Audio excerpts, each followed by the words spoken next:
This video has 100 sample questions from Domain 2 of the CISSP, which will assist you in mastering the Asset Security module. In addition to helping you get ready for the CISSP exam, it will increase your self-confidence. After answering each question, stop the video to confirm your response, then see if you were right. Let us get started. 1. A technology firm is developing a new line of products that require handling customer data, including personally identifiable information, PII.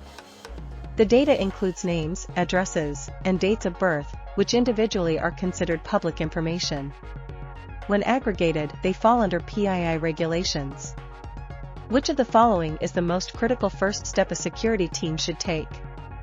A. Implement a DLP solution to monitor the aggregated data for unauthorized access. B. Define a data retention policy for the new data set. C. Conduct a risk assessment to determine the potential loss from the disclosure of the aggregated data. D. Consult with legal counsel to select appropriate data protection methods. The correct answer is C. Conduct a risk assessment to determine the potential loss from the disclosure of the aggregated data. Explanation. The primary purpose of data classification is to quantify the potential loss an organization would suffer if the information were lost or compromised. This is the most crucial first step because it sets the foundation for all subsequent security controls, policies, and handling requirements. While a DLP solution, retention policy, and consulting with legal counsel are all necessary steps, they cannot be effectively determined without a prior understanding of the data's value and the associated risks. 2. A senior executive is reviewing the organization's information classification policy. The policy is excessively complex, with over 10 different classification levels, and many of the levels overlap in their definitions. What is the most likely consequence of this policy's design?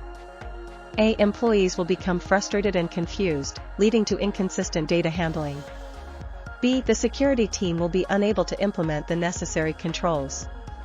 C. It will lead to an increased number of data breaches. D. The policy will not be legally defensible in the event of a breach. The correct answer is A. Employees will become frustrated and confused, leading to inconsistent data handling. Explanation.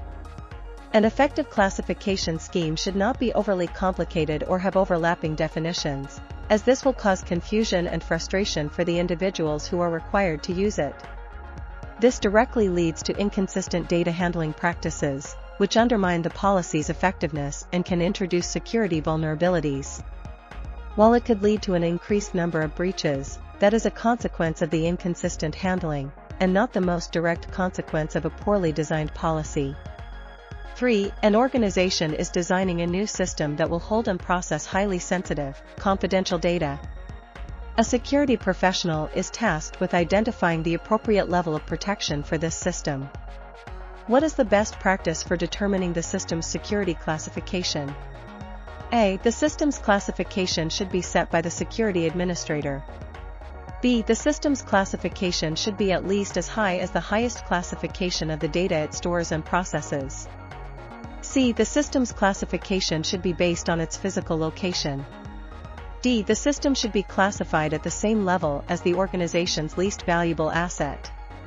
The correct answer is B. The system's classification should be at least as high as the highest classification of the data it stores and processes. Explanation. An asset, such as a system, used to store or process information, should have a classification level at least as high as the most valuable data it contains. This ensures that the technical and physical controls applied to the system are sufficient to protect the most sensitive information it handles. The security administrator implements the controls but does not necessarily set the classification.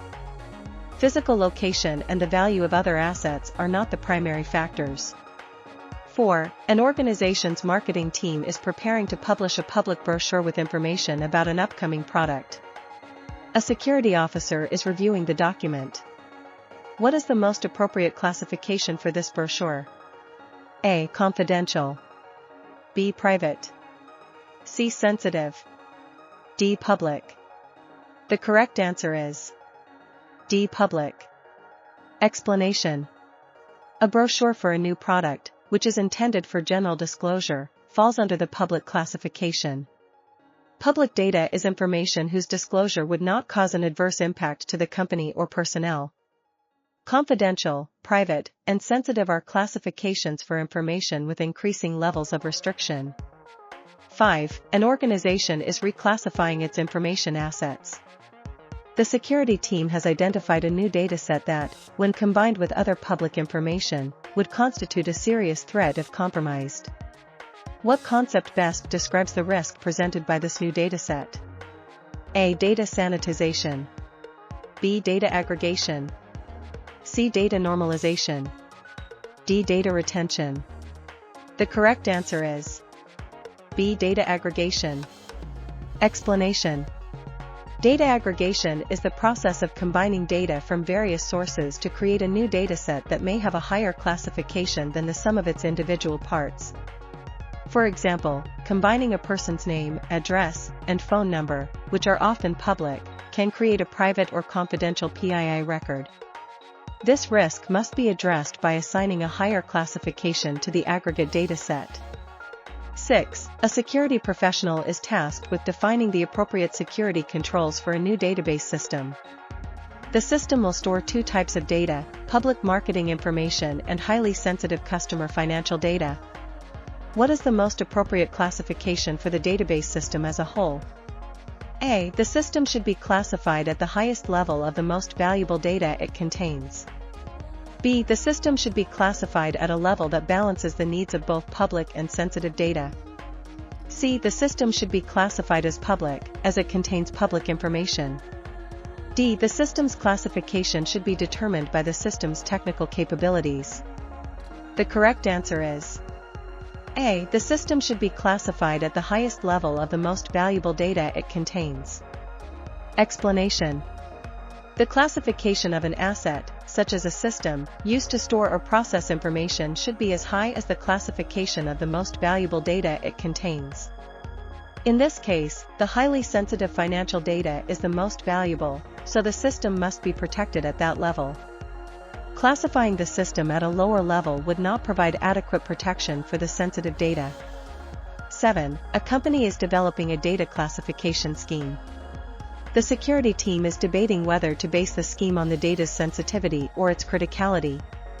What is the primary difference between these two approaches?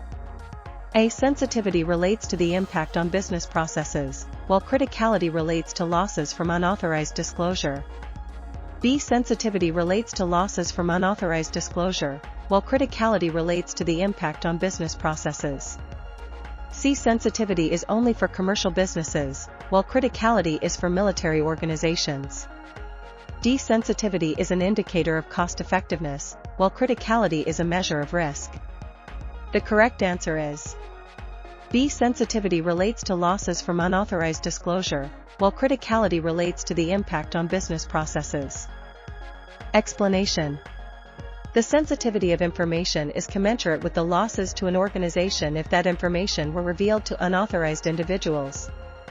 The criticality of information, on the other hand, is an indicator of how the loss of the information would impact the fundamental business processes of the organization. A classification scheme can use one, the other, or a combination of both. 8. A new project manager is developing an information handling policy for a new marketing campaign.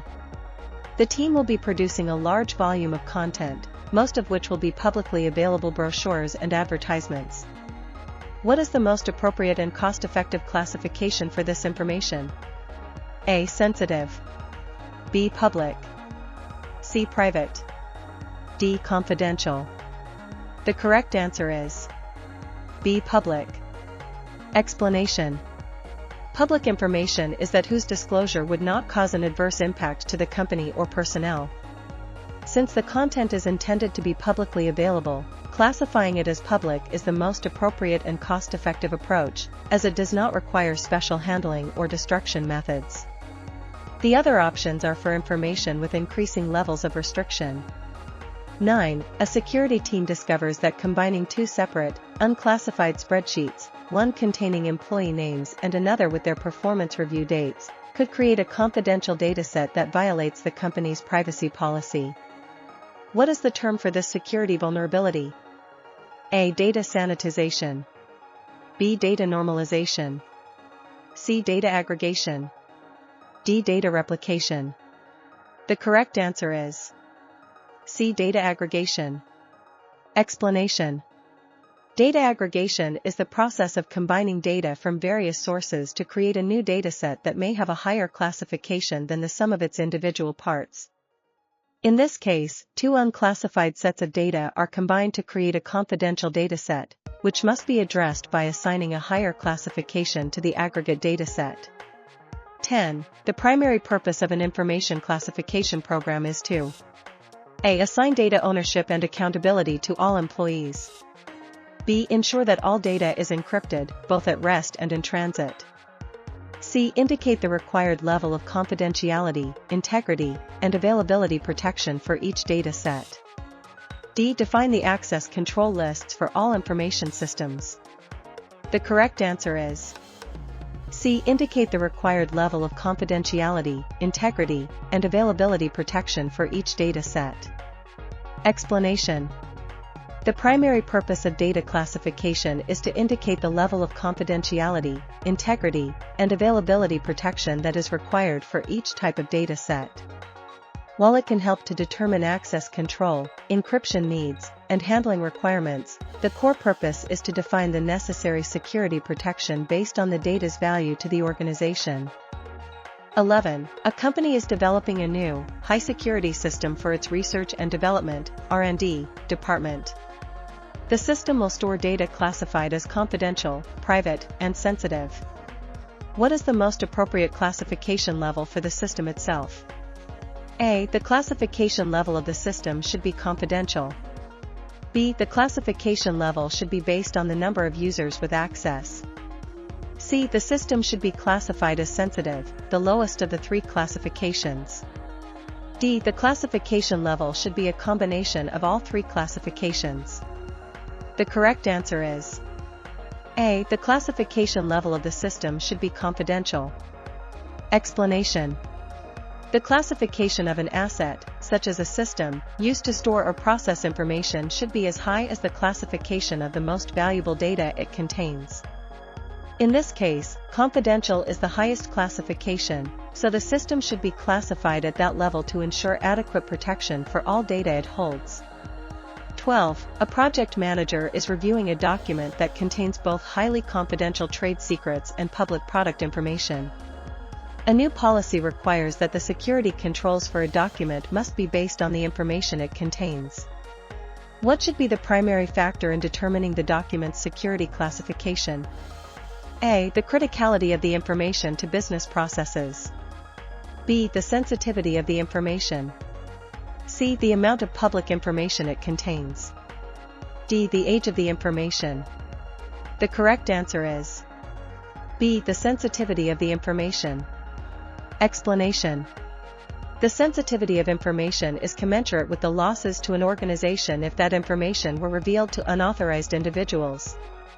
Given that the document contains highly confidential trade secrets, its classification should be based on sensitivity to protect against unauthorized disclosure.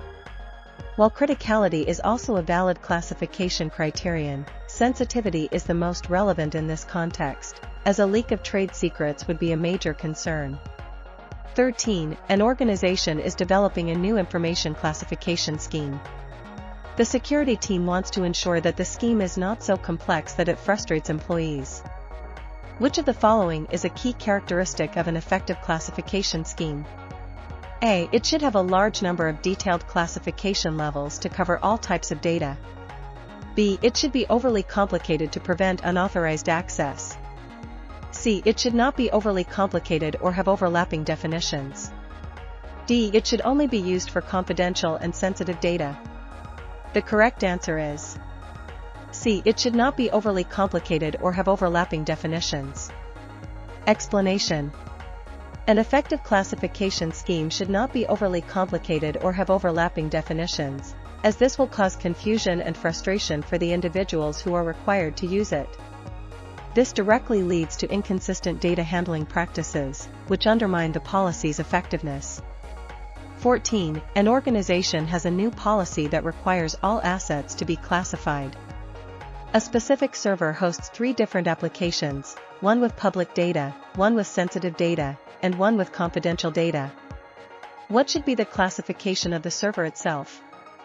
A. The highest classification of the data it contains. B. The lowest classification of the data it contains. C. An average of the data classifications. D. A separate classification unrelated to the data. The correct answer is A. The highest classification of the data it contains. Explanation. An asset, such as a server, used to store or process information, should have a classification level at least as high as the most valuable data it contains. This ensures that the technical and physical controls applied to the system are sufficient to protect the most sensitive information it handles. 15. A company is developing a new data classification scheme. The security team decides to classify data based on the potential financial and reputational losses that would occur if the data were compromised. What classification approach is the team using? A. Data criticality. B. Data privacy. C. Data sensitivity. D. Data ownership. The correct answer is C. Data sensitivity. Explanation. The sensitivity of information is commensurate with the losses to an organization if that information were revealed to unauthorized individuals. This aligns with the potential financial and reputational losses mentioned in the question. Criticality, on the other hand, relates to the impact on business processes if the data is lost or unavailable. 16. A security team is debating whether a new data classification scheme should be based on the potential financial and reputational losses from a data leak, or on how the loss of the data would impact core business processes. What is the primary difference between these two approaches? A. The first approach relates to sensitivity, while the second relates to criticality. B. The first approach relates to integrity, while the second relates to confidentiality. C. The first approach relates to privacy, while the second relates to security. D. The first approach relates to availability, while the second relates to utility. The correct answer is A. The first approach relates to sensitivity, while the second relates to criticality. Explanation. The sensitivity of information is commensurate with the losses to an organization if that information were revealed to unauthorized individuals, which includes financial and reputational losses. The criticality of information, conversely, indicates how the loss of the information would impact the organization's fundamental business processes. 17. A project team is developing a new information handling policy. They decide to adopt a commercial data classification scheme that includes the levels confidential, proprietary, private, and public. Which of the following is an example of private data within this scheme? A. The company's unreleased product designs. B. A public-facing marketing brochure. C. An employee's personal salary and health information. D. Customer credit card information. The correct answer is C. An employee's personal salary and health information. Explanation. Private classification is commonly used for personal information within a company, such as work history, human resources information, and medical information, whose unauthorized disclosure could adversely affect personnel or the company. The other options are typically classified as more sensitive, confidential or proprietary, or less sensitive, public. 18. A security team has identified a new dataset containing a combination of individual customer names and their unclassified purchase history. When combined, this information could be used for targeted marketing, which the company has not yet approved. What security concept does this represent? A. Data sanitization. B. Data aggregation. C. Data normalization. D. Data replication. The correct answer is B. Data aggregation. Explanation.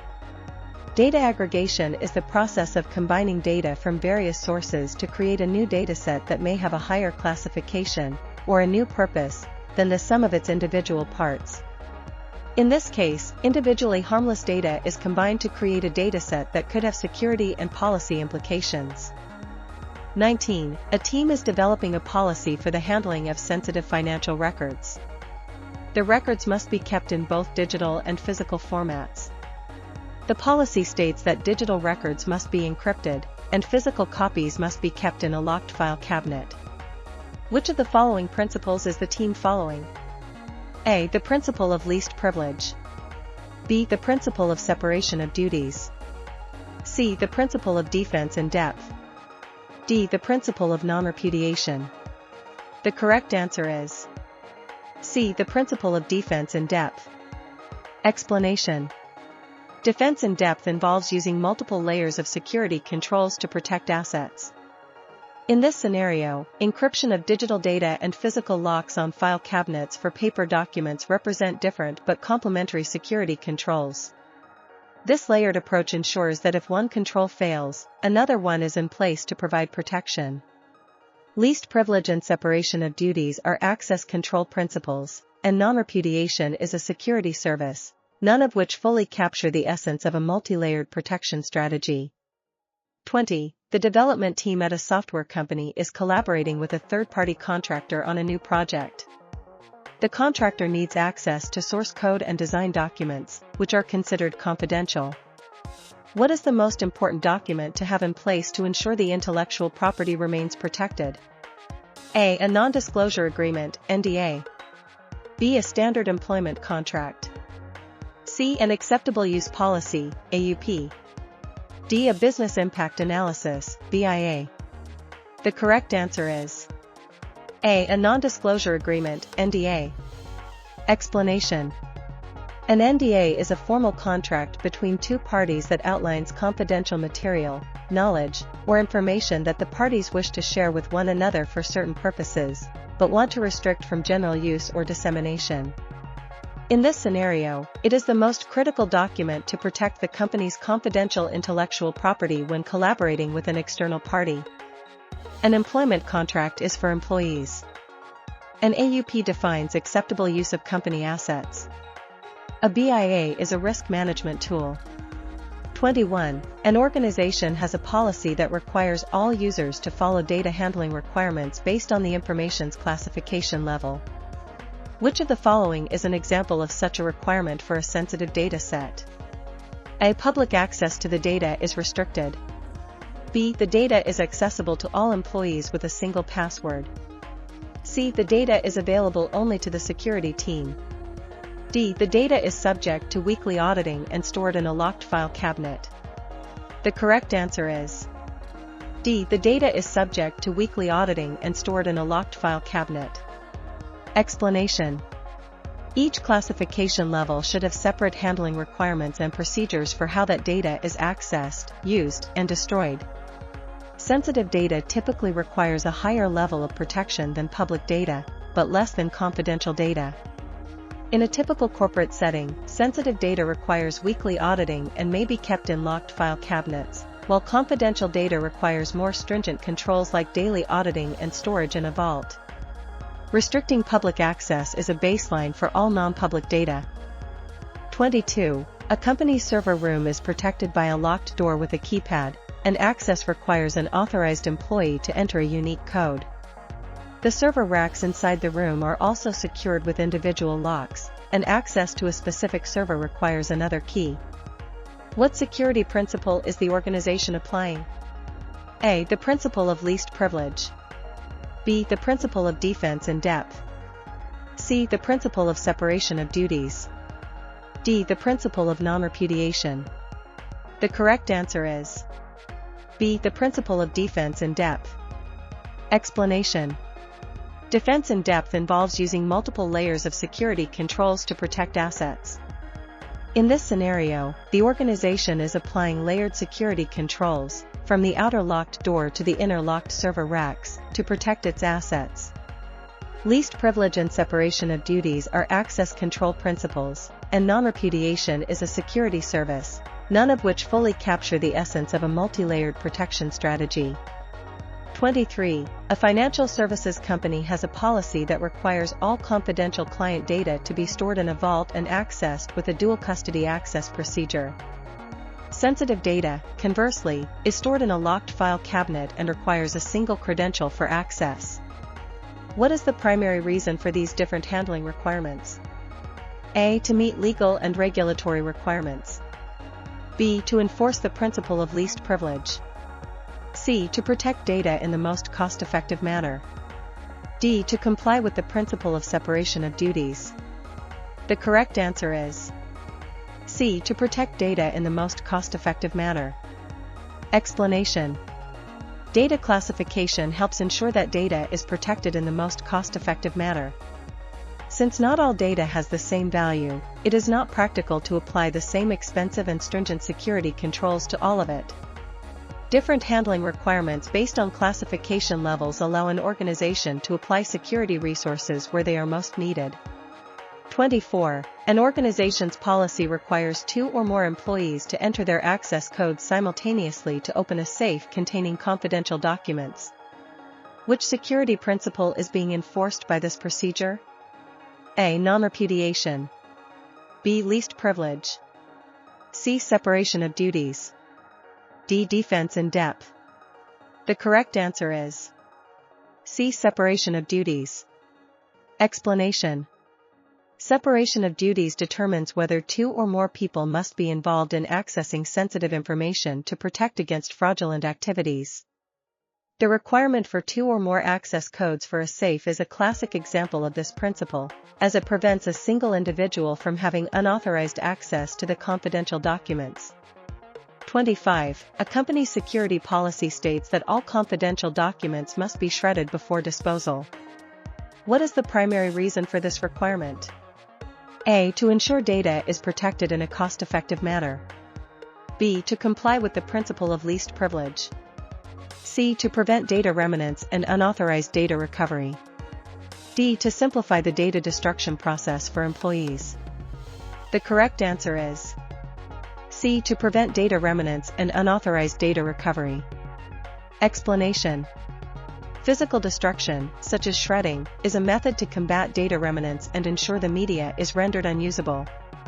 This prevents an adversary from recovering the data from the discarded documents. 26. A company's policy requires that all documents containing confidential data be marked with a confidential stamp.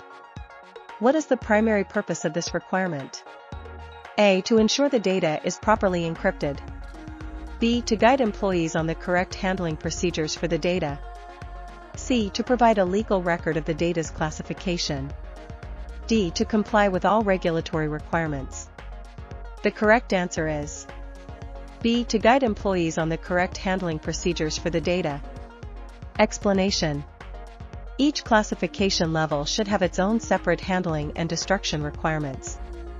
Marking or labeling a document is a key procedure to ensure that users know how to properly handle the information based on its classification. 27. An organization's policy requires that all documents with confidential information be stored in a locked safe, and access to the safe requires 2 different keys held by 2 different employees. What security control principle is being applied? A. Defense in depth. B. Least privilege. C. Separation of duties. D. Non-repudiation. The correct answer is C. Separation of duties. Explanation. Separation of duties determines whether 2 or more people must be involved in accessing sensitive information to protect against fraudulent activities. The requirement for 2 different keys held by different individuals to access a safe is a classic example of this principle. 28. A security team is implementing a data protection policy that applies to both electronic and physical forms of information. The policy requires all paper documents with confidential data to be stored in a locked filing cabinet. What security principle is being applied? A. The principle of least privilege. B. The principle of separation of duties. C. The principle of defense in depth. D. The principle of data sanitization. The correct answer is C. The principle of defense in depth. Explanation. Defense in depth involves using multiple layers of security controls to protect assets. The policy is applying a physical security control, locked filing cabinet, to a physical asset, paper documents, which is a layer of defense. 29. A company's policy requires that paper documents containing confidential data be stored in a locked filing cabinet. Which security control is this an example of? A. A control for data at rest. B. Separation of duties. C. Defense in depth. D. A control for data in use. The correct answer is C. Defense in depth. Explanation. Defense in depth involves using multiple layers of security controls to protect assets. The use of a locked filing cabinet for paper documents is a physical security control, which is a layer of defense. This is a form of handling requirement based on the data's classification level.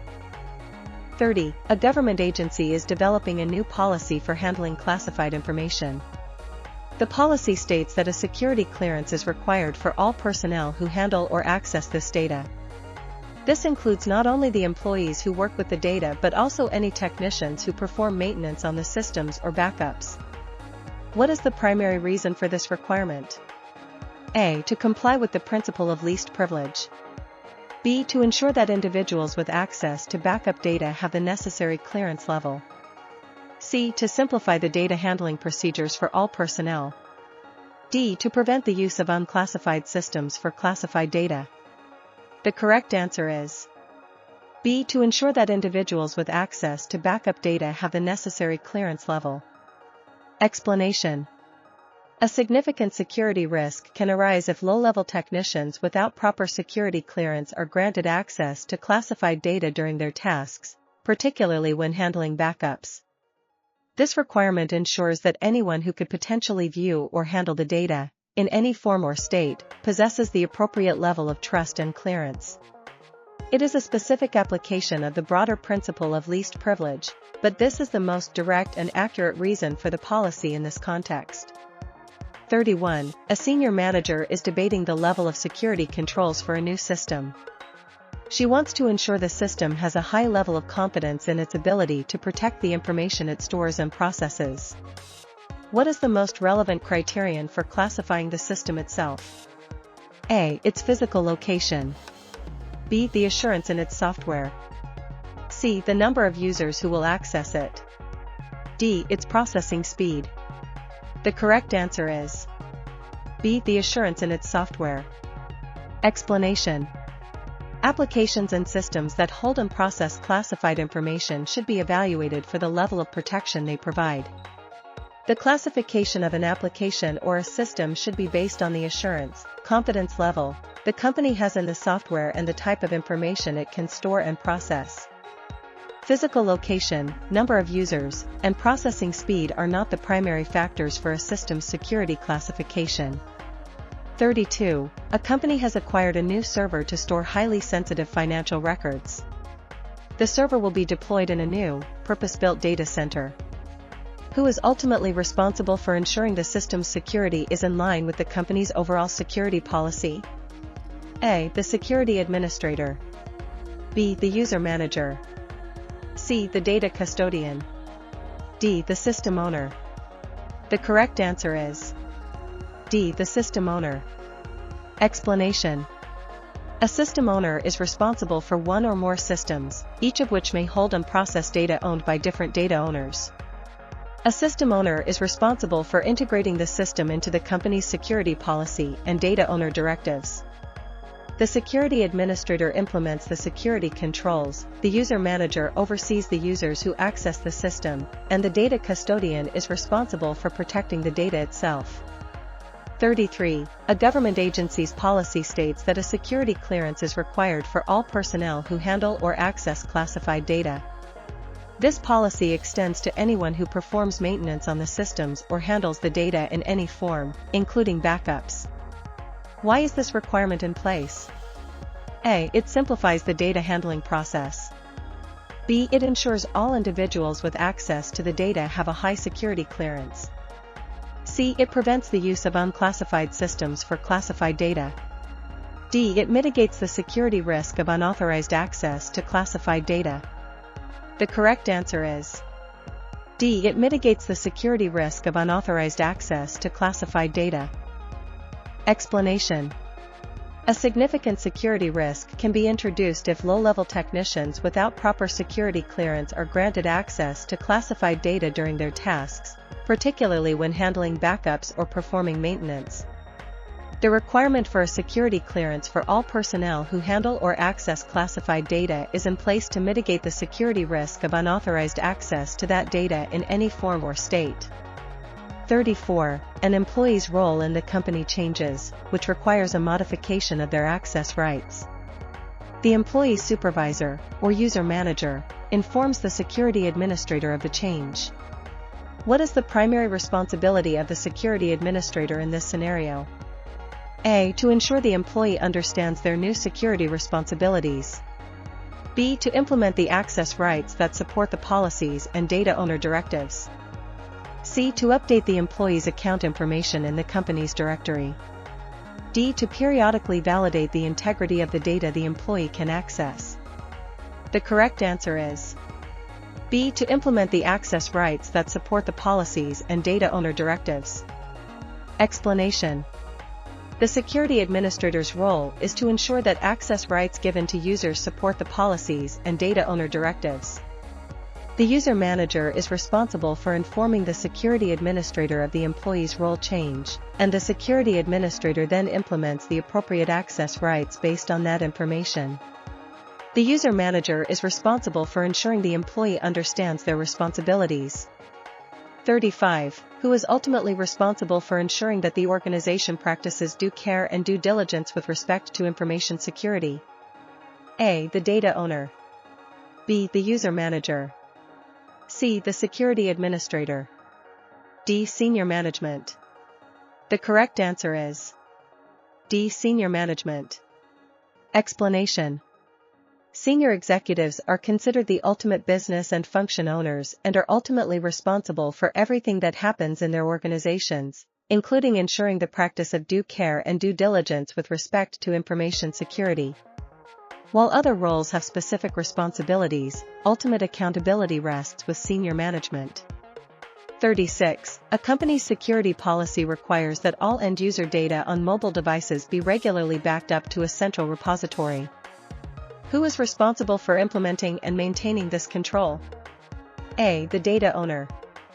B. The data custodian. C. Senior management. D. The user manager. The correct answer is B. The data custodian. Explanation. The data custodian, information custodian, is responsible for maintaining and protecting the data. Their duties include implementing and maintaining security controls and performing regular backups of the data. 37. In an organization, who is primarily responsible for ensuring that a system's security controls are aligned with the company's security policy and data owner directives? A. The user manager. B. The data custodian. C. The system owner. D. The security administrator. The correct answer is C. The system owner. Explanation. A system owner is responsible for ensuring that the system's security is in line with the company's security policy and data owner directives. They are the one accountable for the system itself and for integrating it into the company's security policy. 38. A security administrator is configuring access controls for a new system. She ensures that a user's access rights are limited to only what is necessary to perform their job. What is the most important role that must communicate a user's role change to the security administrator for the access rights to be updated correctly? A. Data owner. B. User manager, supervisor. C. Data custodian. D. System owner. The correct answer is B. User manager, supervisor. Explanation. The user manager, or supervisor, is responsible for all user activity and must inform the security administrator when an employee's role changes, as this directly affects their necessary access rights. The security administrator then implements the access rights based on the user manager's directives. 39. Who is ultimately accountable for ensuring that an organization's security posture is sound and that due diligence and due care are practiced? A. The data custodian. B. The security administrator. C. The board of directors. D. Senior management. The correct answer is D. Senior management. Explanation. Senior executives are considered the ultimate business and function owners and are ultimately responsible for everything that happens in their organizations, including ensuring the practice of due care and due diligence. While the board of directors may have oversight, senior management is the one with direct responsibility. 40. A new system is being developed to store customer data. The data owner has been identified and has provided directives on how the data should be handled. Who is responsible for implementing and maintaining the security controls and performing backups on this system? A. The system owner. B. The user manager. C. The data custodian. D. The security administrator. The correct answer is C. The data custodian. Explanation. The data custodian is responsible for maintaining and protecting the data. Their duties include implementing and maintaining security controls and performing regular backups of the data. The data owner classifies the data, the user manager oversees user activity, and the system owner is responsible for the system itself. 41. An organization's data retention policy mandates the destruction of archived financial records after 7 years. An employee uses a new application that stores this financial data. The application's database schema automatically marks records as deleted but does not physically remove the data. This could lead to a future security vulnerability. What concept is this an example of? A. Data aggregation. B. Data remanence. C. Data normalization. D. Data replication. The correct answer is B. Data remanence. Explanation. Data remanence is the residual data that remains on a storage medium after it has been deleted or erased by non-secure means. The application's database, by simply marking data as deleted instead of physically wiping it, leaves the information intact and potentially recoverable, creating a security risk. Data aggregation is the combination of data to form a new, more valuable dataset. Data normalization is a process to format data into a single standard. Data replication is the process of copying data across multiple data stores for consistency or availability. 42. An organization's financial department wants to decommission an old server that stored a year's worth of financial records. The records are no longer needed for business or legal reasons. The server's hard drives are to be reused internally by another department. What is the most secure method for preparing these drives for reuse? A. Shredding the hard drives to ensure physical destruction. B. Overwriting the hard drives with random data multiple times. C. Degaussing the hard drives to reduce their magnetic flux density to 0. D. Reformatting the hard drives using the standard operating system format utility. The correct answer is C. Degaussing the hard drives to reduce their magnetic flux density to 0. Explanation. Degaussing generates a coercive magnetic force that reduces the magnetic flux density of the storage media to 0, which is the proper way to erase data from magnetic media. This is considered a more thorough method than simple overwriting, which can sometimes leave residual data. Shredding is for permanent destruction, and the drives are to be reused. Simple reformatting does not securely erase data, leaving it vulnerable to recovery. 43. A new employee is on board and given access to the company's internal knowledge base, which contains a mix of public and sensitive data. The company's policy states that access should be limited to what is strictly necessary for the job. Who is primarily responsible for ensuring the employee's access rights align with this policy? A. The system owner. B. The data custodian. C. The user manager. D. The security administrator. The correct answer is C. The user manager. Explanation. The user manager, or supervisor, is responsible for all user activity and any assets created or owned by those users. This role is responsible for ensuring employees understand their security responsibilities and for informing the security administrator when an employee's role changes, which affects their access rights. The security administrator implements the access rights based on the user manager's directives. The data custodian protects the data, and the system owner is responsible for the system itself. 44. An organization is considering using a cloud-based service to host a database containing customer data. The service provider will handle the technical aspects of data storage, while the organization retains control over data usage and access. Who is responsible for classifying the data within this new arrangement? A. The cloud service provider's data custodian. B. The organization's data owner. C. The organization's chief information officer, CIO. D. The cloud service provider's system owner. The correct answer is B. The organization's data owner. Explanation. The data owner is responsible for classifying data and ensuring it is protected. The responsibility for data protection and ownership does not change when outsourcing data storage requirements. The organization remains the sole and exclusive property owner of its data, and therefore retains responsibility for its classification.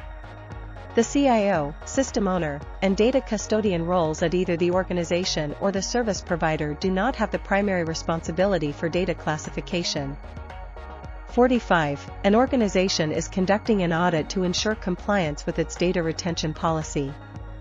The auditor discovers that a significant amount of old project data, no longer needed for business or legal purposes, is still being stored on active servers.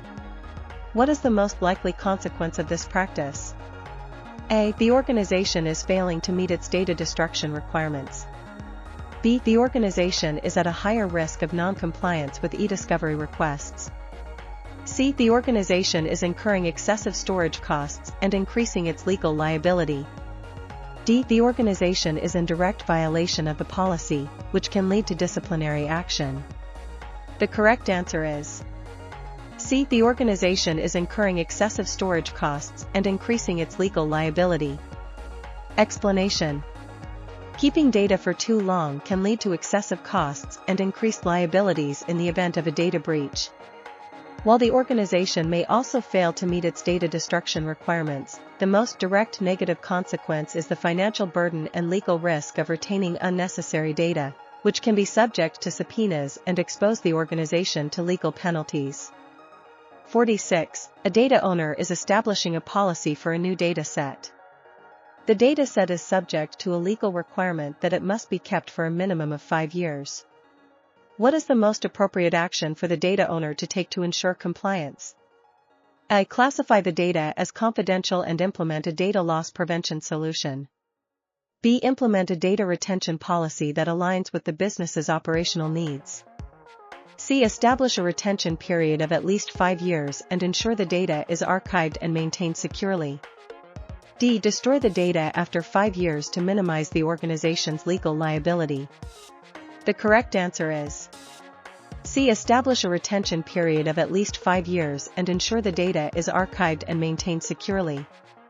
Explanation. The data retention policy must comply with legal, regulatory, and contractual requirements. The most appropriate action is to establish a retention period that meets the mandatory minimum of 5 years and to ensure the data is properly archived and protected during this time. Simply classifying the data as confidential does not guarantee compliance with the legal retention period. A policy based only on business needs might not meet the legal mandate, and destroying the data at exactly 5 years could violate a longer business need or e-discovery request. 47. A company is migrating its archives of sensitive, non-critical legal case files from an on-premise server to a cloud-based storage service. The data is no longer actively used but must be kept for legal compliance. What term best describes this data and its intended purpose? A. Backed up data. B. Archived data. C. In-use data. D. Replicated data. The correct answer is B. Archived data. Explanation. A data archive is a copy of a dataset that is no longer in use but is kept in case it is needed at some future point, such as for legal or regulatory reasons. A data backup is a copy of a dataset currently in use, made for the purpose of recovering from the loss of the original data. The data is non-critical and no longer actively used, so it is an archive, not a backup. 48. A company is preparing to sell off a division to another organization. All data related to the division must be transferred to the new owner, and the original copies must be destroyed. What is the most critical aspect of the data destruction process in this scenario? A. Ensuring the data is degaussed. B. Ensuring the data is transferred securely. C. Ensuring the data is shredded. D. Ensuring all copies of the data are destroyed correctly. The correct answer is D. Ensuring all copies of the data are destroyed correctly. Explanation. When disposing of data, two important issues are ensuring the data is in fact destroyed and that it is destroyed correctly. It is very common for multiple copies of each data item to exist across an organization's information systems. Therefore, the most critical aspect in this scenario is to ensure that all versions of the data are gone from the original systems to prevent any residual data from being recovered. 49. A company's data retention policy mandates a minimum retention period for all customer data. This policy is primarily driven by legal and regulatory requirements. What is the most significant risk of not adhering to this policy and deleting the data too soon? A. Increased storage costs. B. Increased legal liability. C. Non-compliance with e-discovery requests. D. Reduced data availability. The correct answer is C. Non-compliance with e-discovery requests. Explanation. If an organization discards data too soon, it risks not being able to comply with e-discovery requests or subpoenas, which can lead to significant legal penalties. While reduced data availability can be a consequence, the direct and most significant risk of early data destruction in a legally mandated scenario is non-compliance with a legal order. Increased storage costs and legal liability are risks of retaining data for too long. 50. A data retention policy is being created for a new data set. The legal team has advised that the data must be kept for a minimum of 10 years due to regulatory requirements. What should be the primary factor in determining the disposal date for this data set? A. The business's operational needs. B. The data owner's preference. C. The legal and regulatory restrictions. D. The age of the data. The correct answer is C. The legal and regulatory restrictions. Explanation. The decision on how long to retain data must take into account legal and regulatory restrictions. If a law requires the information to be kept, the data retention policy must align with that requirement, which is the most important factor in determining the data's disposal date. The other factors are secondary to legal and regulatory mandates. 51. A developer is performing a cleanup of a database by running a script that deletes old customer records. The script removes the data from the active view but does not physically remove it from the storage media. What is the most effective method for securely eliminating this residual data? A. Overwriting the data on the media with random patterns. B. Using a standard file system delete command. C. Using a standard database delete command. D. Reformatting the database partitions. The correct answer is A. Overwriting the data on the media with random patterns. Explanation. The process of overwriting data entails replacing the ones and zeros that represent the data with random or fixed patterns to render the original data unrecoverable. This is a proper method to counter data remanence, which occurs when a system only marks data as deleted without physically wiping it. The other options, which use standard commands or formatting, are insufficient for securely erasing data, as the original data can still be recovered. 52. A security team is implementing a data security policy for a new system. The policy states that a cryptographic hash will be used to certify the integrity of all data during its acquisition and use. What is the most appropriate term for this use of cryptography? A. A control for data in transit. B. A control for data at rest. C. A control for data in use. D. A control across the information lifecycle. The correct answer is D. A control across the information lifecycle. Explanation. Cryptography can be an effective control at every phase in the information lifecycle. The example of a cryptographic hash being used to certify the integrity of data during its acquisition and use demonstrates its application across multiple phases of the data lifecycle, not just a single state like at rest, in transit, or in use. 53. A company's internal audit reveals that a database application marks old customer records as deleted but does not physically remove them from the disk. This leaves the data vulnerable to recovery. What concept is this a demonstration of? A. Data aggregation. B. Data normalization. C. Data remanence. D. Data replication. The correct answer is C. Data remanence. Explanation. Data remanence is the residual data that remains on a storage medium after it has been deleted or erased by non-secure means. The database marking records as deleted without physically wiping the data is a classic example of data remanence, which can be a security vulnerability. 54. An organization's data retention policy states that customer data must be destroyed 5 years after the customer relationship ends. This is a business requirement. However, a new regulation mandates a minimum 7-year retention period for the same data. What should the organization's data retention policy now reflect? A. The 5-year business requirement, as it is a core business need. B. The 7-year legal and regulatory mandate. C. A new retention period that is a compromise between the two requirements. D. The policy should not change, as regulatory requirements are external. The correct answer is B. The 7-year legal and regulatory mandate. Explanation. The decision on how long to retain data must take into account legal and regulatory restrictions. A data retention policy must align with these mandates, which take precedence over internal business requirements. The organization must retain the data for at least 7 years to avoid legal penalties for non-compliance.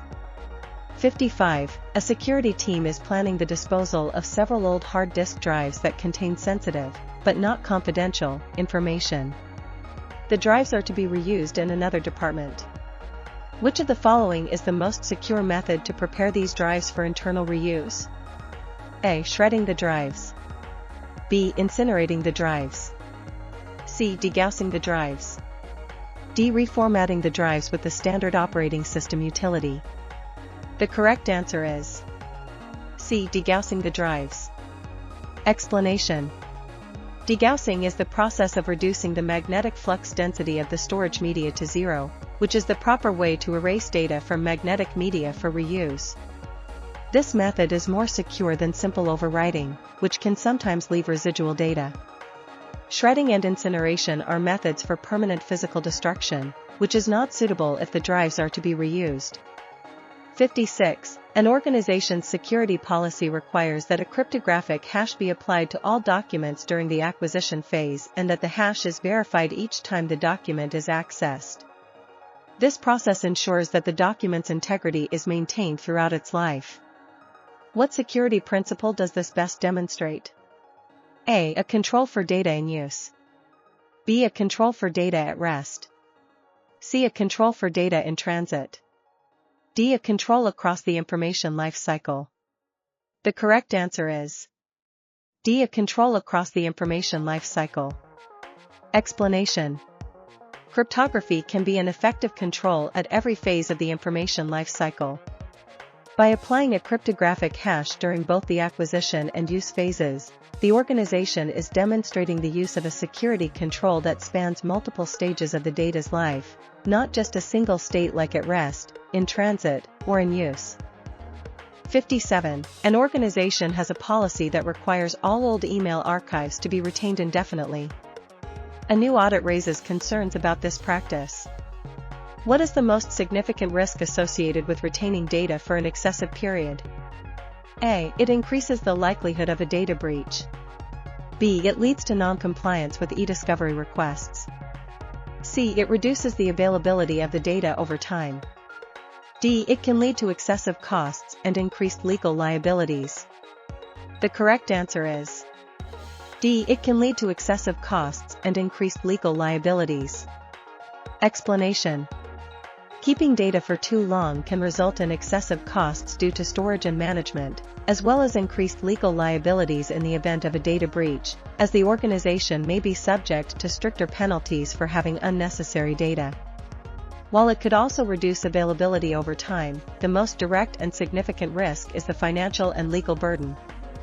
58. A security team needs to dispose of hard drives from a server that stored top-secret military information. The drives are not to be reused. Which of the following is the most effective method for this process? A. Overwriting the data with random patterns. B. Degaussing the drives. C. Shredding the drives. D. Using a standard operating system format utility. The correct answer is C. Shredding the drives. Explanation. Physical destruction, such as shredding, is perhaps the best way to combat data remanence and ensures the media is rendered unusable, especially for highly sensitive data. Degaussing and overwriting are secure methods for erasing data but may still leave the data technically recoverable with extreme effort. Reformatting is a less secure method that does not effectively erase data.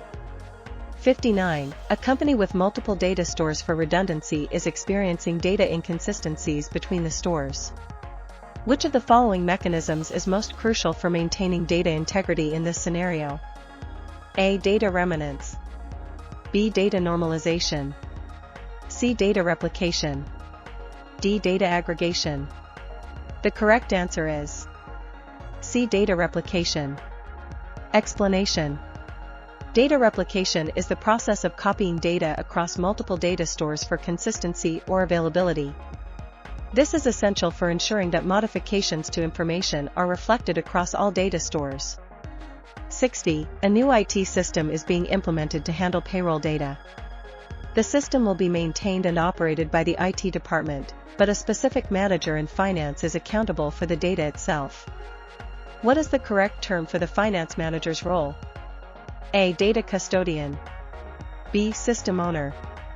C. Data owner. D. User manager. The correct answer is C. Data owner. Explanation. The data owner is responsible for classifying data and ensuring it is protected. The financial manager is ultimately accountable for the payroll data itself. The IT department, which maintains the system, would be the data custodian. 61. An organization is decommissioning a database that contains old customer records that are no longer needed. The policy requires secure destruction of the data. What is the most effective method for securely destroying the data within the database? A. Using the database's standard delete command. B. Overwriting the data with random patterns. C. Formatting the database's disk partitions. D. Shredding the server's hard drives. The correct answer is B. Overwriting the data with random patterns. Explanation. The process of overwriting data entails replacing the ones and zeros that represent the data with random or fixed patterns to render the original data unrecoverable. This is a proper method to counter data remanence, which occurs when a system only marks data as deleted without physically wiping it. The other options are either not secure or involve permanent physical destruction. 62. During the data acquisition phase of the information lifecycle, which of the following is the most important step to perform before the data can be used? A. Implementing a data retention policy. B. Consulting with the legal team for compliance. C. Attaching system and business process metadata. D. Encrypting the data on the network. The correct answer is C. Attaching system and business process metadata. Explanation. After information is acquired, but before it can be used, steps must be taken to make it useful. This includes attaching system metadata, e.g., author, date, time, and business process metadata, e.g., classification, project, and owner, to it.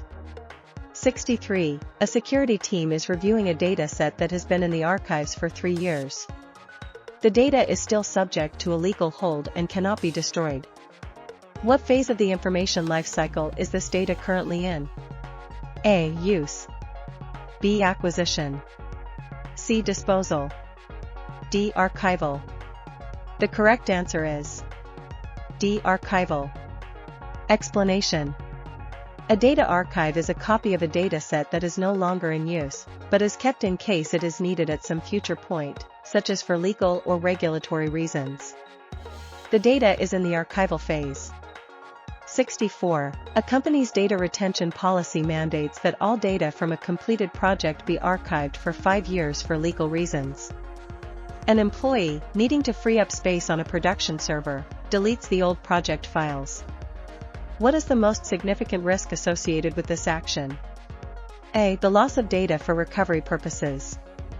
B. Increased storage costs due to improper data management. C. Non-compliance with legal and regulatory mandates. D. The creation of data remanence on the production server. The correct answer is C. Non-compliance with legal and regulatory mandates. Explanation.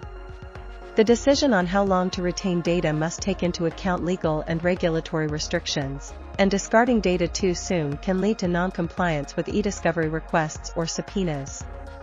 While data remanence may be a factor, the direct and most significant risk of deleting data before the legally required retention period is a failure to meet legal obligations.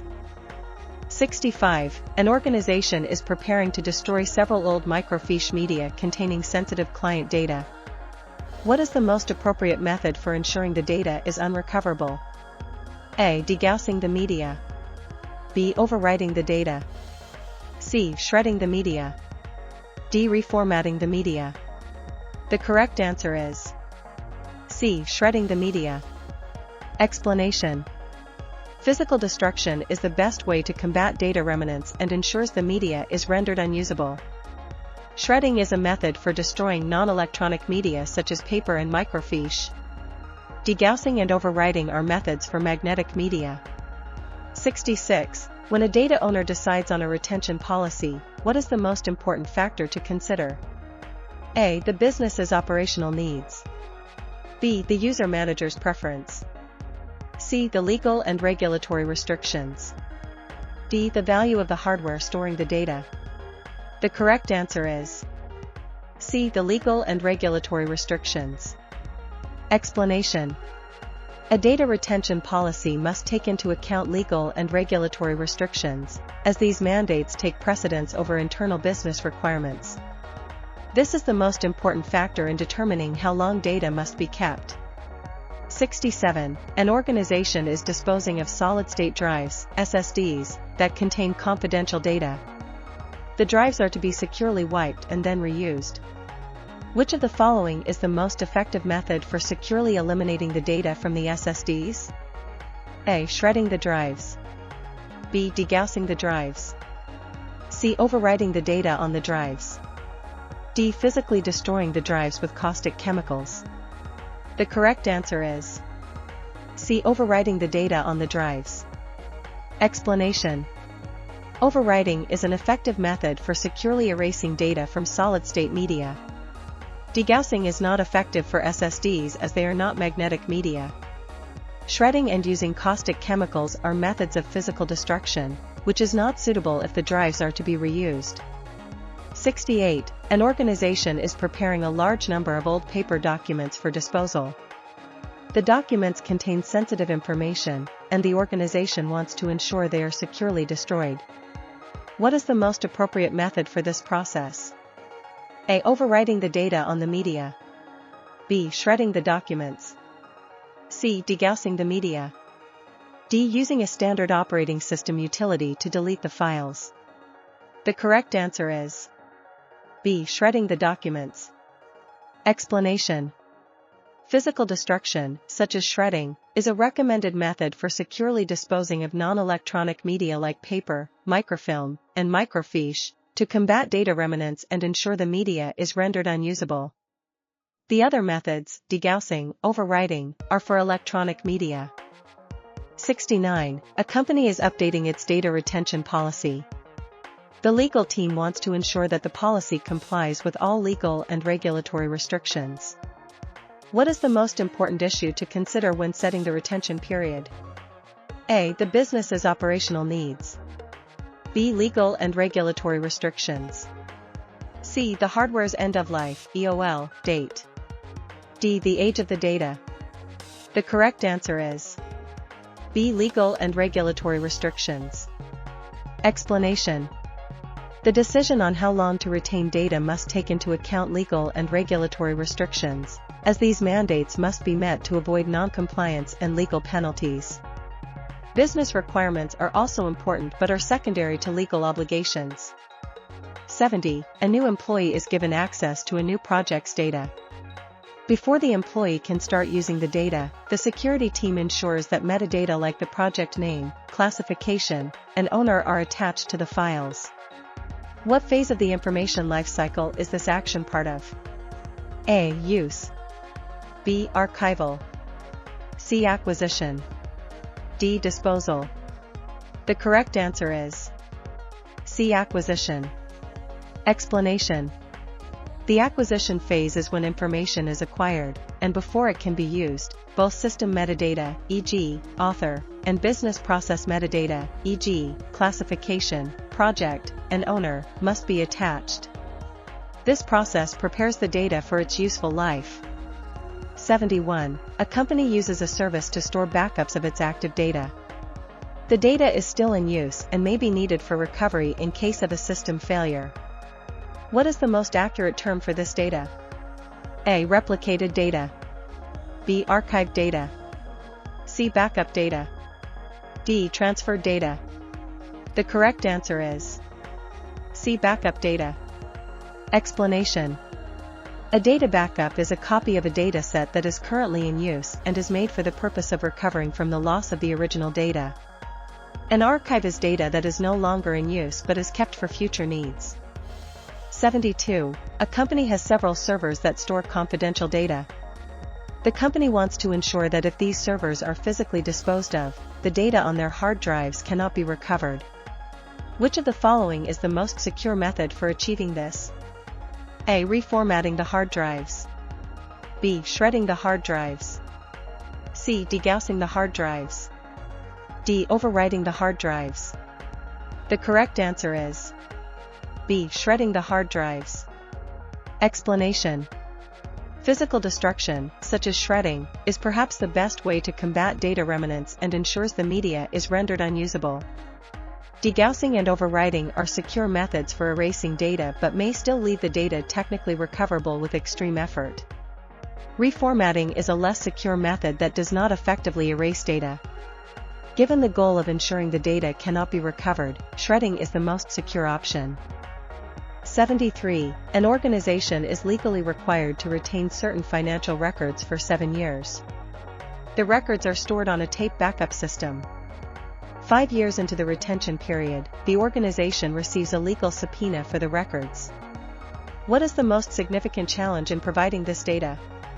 A. The data may not be accessible due to end-of-life (EOL) of the tape backup system's hardware or software.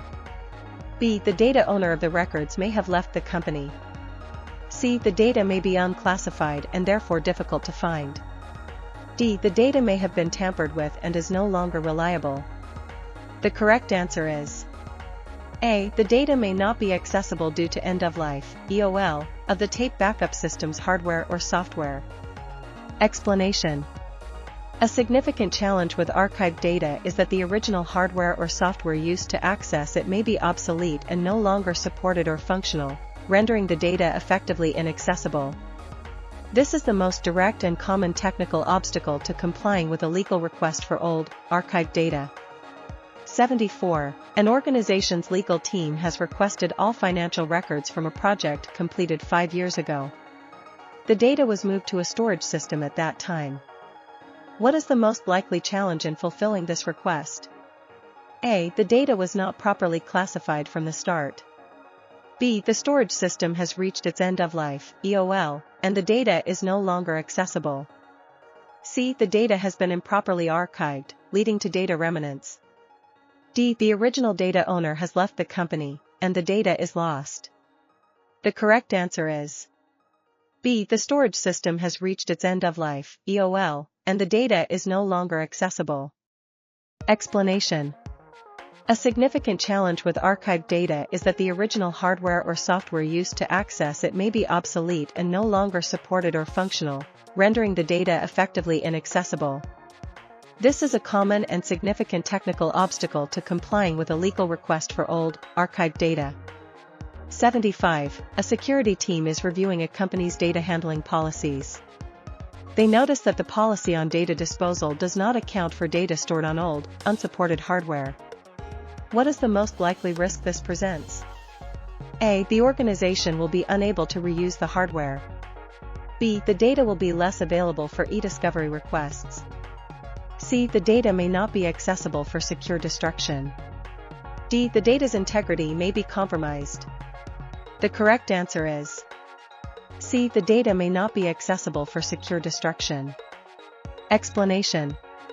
A significant challenge with disposing of data on old, archived media is that the original hardware or software used to access it may be obsolete and no longer supported or functional, rendering the data effectively inaccessible. This makes it a challenge to securely destroy the data, leading to data remanence. 76. A company's data retention policy states that all financial records must be archived for a minimum of 10 years to comply with legal mandates. The data has been moved from a production database to an archival system. What is the most significant challenge in complying with a legal subpoena for these records 5 years from now? A. The data has been improperly archived, leading to data remanence. B. The original data owner for the project has since left the company. C. The original hardware or software used to access the data may be obsolete and no longer supported. D. The data was not properly classified from the start. The correct answer is C. The original hardware or software used to access the data may be obsolete and no longer supported. Explanation. A significant challenge with archived data is that the original hardware or software used to access it may be obsolete and no longer supported or functional, rendering the data effectively inaccessible. The other options are less likely to be the primary challenge or are not directly related to the retention period of old, archived data. 77. A large organization is implementing a new customer relationship management (CRM) system that will process sensitive customer information. The organization's data protection strategy must apply to this system. What is the most appropriate action for ensuring the new system aligns with the broader security posture? A. Mandate a separate, unique security standard for the new system to meet its specific needs. B. Implement all provisions of the organization's enterprise-wide security standard. C. Reevaluate the classification of all existing data across the organization. D. Scope and tailor the existing security standards to the new system's requirements. The correct answer is D. Scope and tailor the existing security standards to the new system's requirements. Explanation. Scoping is the process of taking a broad standard and trimming out the parts that are irrelevant or not applicable to a specific environment, while tailoring involves making changes to specific provisions to better address unique requirements. This approach ensures consistency with the organization's overall security strategy while adapting the controls to the specific context of the new CRM system. Mandating a separate standard could lead to fragmentation and increased management overhead. Simply applying all provisions may result in unnecessary costs and complexities. Reevaluating existing data classification is a separate, ongoing process. 78. A security team is implementing a solution to prevent the unauthorized transfer of sensitive financial data. The solution is installed as an agent on all employee laptops and is configured to block any attempt to copy this data to a USB drive. Which type of data protection method does this describe? A. Network Data Loss Prevention, NDLP. B. Cloud Access Security Broker, CISSP. C. Endpoint Data Loss Prevention, EDLP. D. Digital Rights Management, DRM. The correct answer is C. Endpoint Data Loss Prevention, EDLP. Explanation. Endpoint DLP, EDLP, applies data protection policies to data at rest and data in use. By using an agent on employee laptops, it can monitor and control data flows on the device itself, such as copying data to a USB drive. NDLP is concerned with data in motion across a network. A CASB is for protecting cloud-based data, and DRM is for controlling the use of digital content. 79. A mobile sales team frequently uses laptops to access and store confidential customer data while traveling. The company's policy requires the use of encryption on all mobile devices. Which data state is this policy primarily intended to protect? A. Data in transit. B. Data in use. C. Data at rest. D. Data remanence. The correct answer is C. Data at rest. Explanation. Data at rest is information stored on a physical medium, such as a laptop's hard drive. The policy requiring encryption on mobile devices is specifically designed to protect this data if the device is lost or stolen, making it unreadable to an unauthorized party. Data in use is data being processed by a CPU. Data in transit is data moving across a network. Data remanence is residual data after deletion.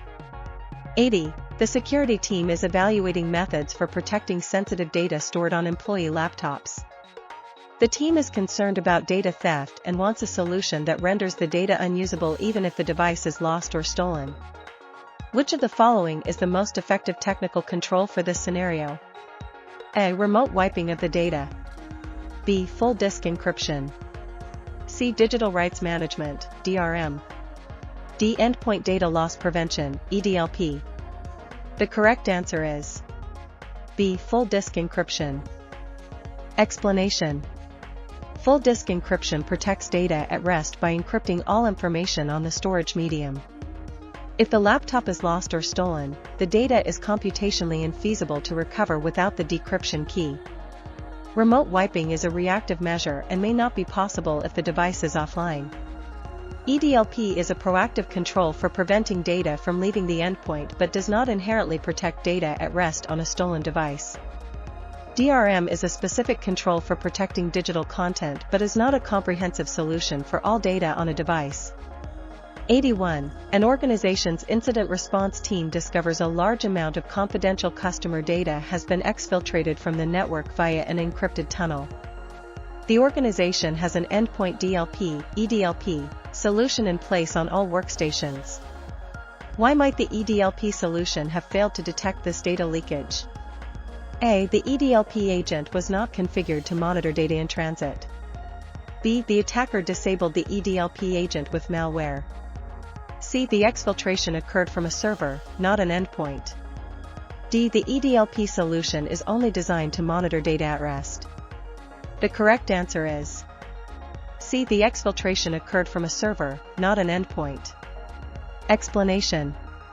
The primary limitation of a pure endpoint DLP solution is that it is unaware of data flows on the network, especially if the data is exfiltrated from a server or a device that does not have an EDLP agent installed. While an attacker could theoretically disable the agent, the more fundamental gap in the security posture is the lack of network DLP, NDLP, to monitor data in motion.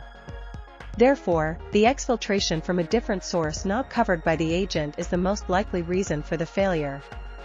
82. A security team is implementing a solution to prevent the unauthorized disclosure of corporate trade secrets. The solution inspects and monitors all data packets as they leave the network perimeter. Which type of data loss prevention, DLP, solution does this describe? A. Endpoint DLP, EDLP. B. Network DLP, NDLP. C. Digital rights management, DRM. D. Cloud access security broker, CISSP. The correct answer is B. Network DLP, NDLP. Explanation. Network DLP, NDLP, applies data protection policies to data in motion, which includes monitoring data flows as they cross the network perimeter. Endpoint DLP, EDLP, is concerned with data at rest and data in use on specific devices. DRM protects digital content, and a CISSP protects cloud-based data. 83. An organization is updating its security policies to align with new regulatory requirements. A key part of this process is to take a broad, industry-wide standard and modify its specific provisions to better fit the organization's unique operational needs. Which term best describes this process? A. Scoping. B. Tailoring. C. Normalization. D. Aggregation. The correct answer is B. Tailoring. Explanation. Tailoring is when you make changes to specific provisions in a standard so they better address your unique requirements. Scoping is the process of taking a broad standard and trimming out the parts that are irrelevant or not applicable to a specific environment. Normalization is formatting data into a single standard, and aggregation is combining data to create a new dataset. 84. A security analyst is investigating a suspected data leak. She discovers a large amount of confidential data has been exfiltrated from the organization's network. The analyst confirms the data was not sent to an external party. What is the most accurate term for this event? A. Data leak. B. Data loss. C. Data breach. D. Data disclosure. The correct answer is A. Data leak. Explanation. A data leak means that the confidentiality of the data has been compromised, but it does not necessarily mean the data was disclosed to an unauthorized external party. A data breach is a more general term that includes data leaks. Data loss refers to the destruction or unavailability of data, and data disclosure is the act of making data known, which in this case was not to an external party. 85. A security professional is advising a small business on securing its mobile devices, which store sensitive customer data. The professional recommends a technical control that will render the data unreadable if the device is lost or stolen. Which control is the most effective for this purpose? A. Full disk encryption. B. Remote wiping. C. Digital rights management. D. Endpoint data loss prevention. The correct answer is A. Full disk encryption. Explanation. Full disk encryption protects data at rest by encrypting all information on the storage medium. This is the most effective control to render data unreadable on a lost or stolen device. Remote wiping is a reactive measure that may not be possible if the device is offline. Digital rights management, DRM, is a specific control for protecting digital content, not all data on a device. Endpoint DLP, EDLP, prevents data from leaving the endpoint but does not inherently protect data at rest on a stolen device. 86. A security team is deploying a data protection solution that is installed on all company laptops. The solution is designed to prevent the unauthorized transfer of files to external cloud storage services. What type of data protection method is this? A. Network Data Loss Prevention, NDLP. B. Cloud Access Security Broker, CISSP. C. Endpoint Data Loss Prevention, EDLP. D. Digital Rights Management, DRM. The correct answer is C. Endpoint Data Loss Prevention, EDLP. Explanation. Endpoint DLP, EDLP, applies data protection policies to data at rest and data in use, such as monitoring and preventing the transfer of files from a laptop to an external storage service. NDLP is concerned with data in motion across a network, while a CISSP is for protecting data in cloud environments and DRM is for controlling the use of digital content. 87. A company is implementing a new DLP strategy. The security team decides to use both network-based sensors at the perimeter and agents on all employee workstations. What is the primary benefit of this approach? A. It is the most cost-effective solution. B. It provides a single point of management and control. C. It ensures all data is encrypted, regardless of its state.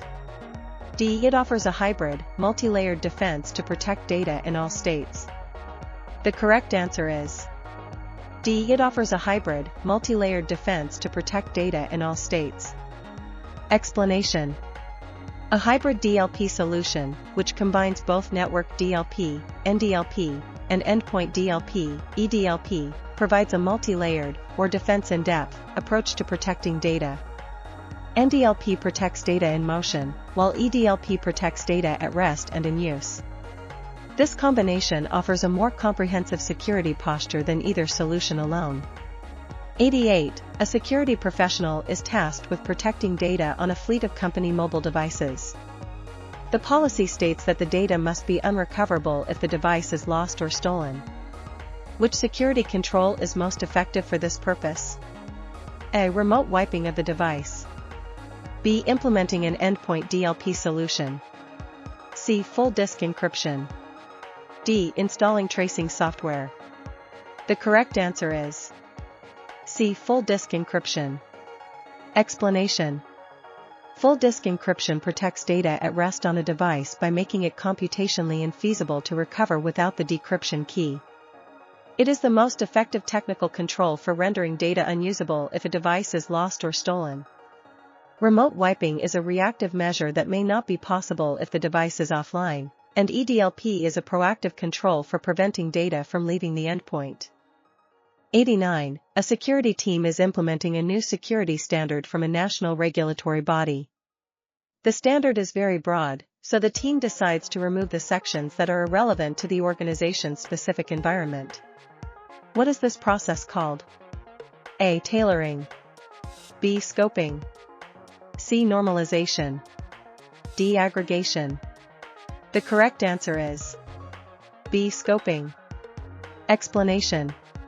Scoping is the process of taking a broad standard and trimming out the parts that are irrelevant or not applicable to a specific environment. This allows the organization to focus on the controls that are most relevant to its security posture. Tailoring involves making changes to specific provisions, not removing entire sections. 90. A company is implementing a DLP solution. They want to protect data that is actively being processed by employee workstations. What type of DLP is best suited for this purpose? A. Network DLP, NDLP. B. Endpoint DLP, EDLP. C. Cloud Access Security Broker, CISSP. D. Digital Rights Management, DRM. The correct answer is B. Endpoint DLP, EDLP. Explanation. Endpoint DLP, EDLP, applies data protection policies to data at rest and data in use, which includes data being processed by a CPU. NDLP is concerned with data in motion across a network, while CISSP and DRM have different purposes. 91. A company uses a secure file transfer protocol, SFTP, to send financial reports to its partner organizations. This control is primarily intended to protect what data state? A. Data at rest. B. Data in use. C. Data in transit. D. Data remanence. The correct answer is C. Data in transit. Explanation. Data in transit is data moving across a network. A secure file transfer protocol like SFTP is specifically designed to protect data as it is being transmitted, or in transit. 92. An organization wants to prevent its employees from copying corporate intellectual property to their personal cloud storage accounts. What type of security control is best suited for this? A. Network DLP, NDLP. B. Digital Rights Management, DRM. C. Endpoint DLP, EDLP. D. A Cloud Access Security Broker, CISSP. The correct answer is D. A Cloud Access Security Broker, CISSP. Explanation. A Cloud Access Security Broker, CISSP, is specifically designed to enforce security policies for cloud-based services and would be the most effective solution for controlling data transfers to personal cloud storage accounts. 93. A security team is deploying a new DLP solution. They want to ensure that the solution can monitor and control data flows on all laptops, even when the laptops are not connected to the corporate network. What is the most suitable type of DLP for this purpose? A. Network DLP, NDLP. B. Cloud Access Security Broker, CISSP. C. Endpoint DLP, EDLP. D. Digital Rights Management, DRM. The correct answer is C. Endpoint DLP, EDLP. Explanation. Endpoint DLP, EDLP, applies data protection policies to data at rest and data in use on a specific device. It can monitor and control data flows even when the device is not connected to the network. NDLP is for data in motion across a network. 94. An organization's security team is tasked with protecting highly sensitive proprietary information that is actively being used and processed by engineers. Which data state and corresponding control is the team primarily concerned with? A. Data in transit and transport layer security, TLS. B. Data at rest and full disk encryption. C. Data in use and endpoint DLP, EDLP. D. Data remanence and degaussing.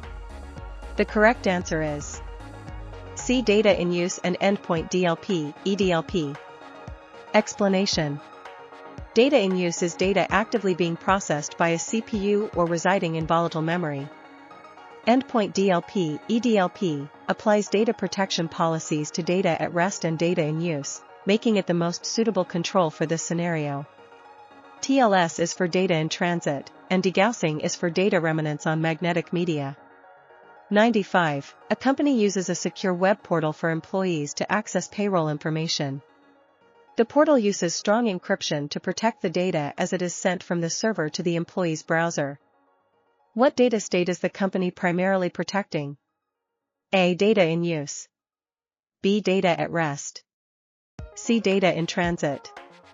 D. Data remanence. The correct answer is C. Data in transit. Explanation. Data in transit is data moving across a network. Encryption like that used in a secure web portal, using protocols such as TLS, is specifically designed to protect data as it is transmitted, or in transit. 96. An organization is implementing a DLP solution to prevent the transfer of sensitive information to unmanaged mobile devices. What kind of DLP is the most effective for this scenario? A. Cloud Access Security Broker, CISSP. B. Digital Rights Management, DRM. C. Network DLP, NDLP. D. Endpoint DLP, EDLP.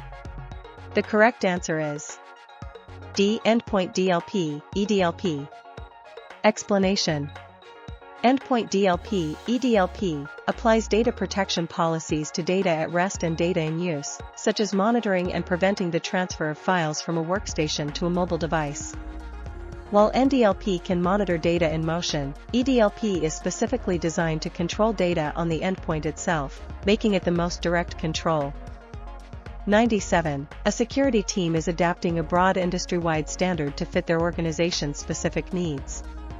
They decide to change a few specific provisions of the standard to better address unique internal requirements. What is this process called? A. Scoping. B. Tailoring. C. Normalization. D. Aggregation.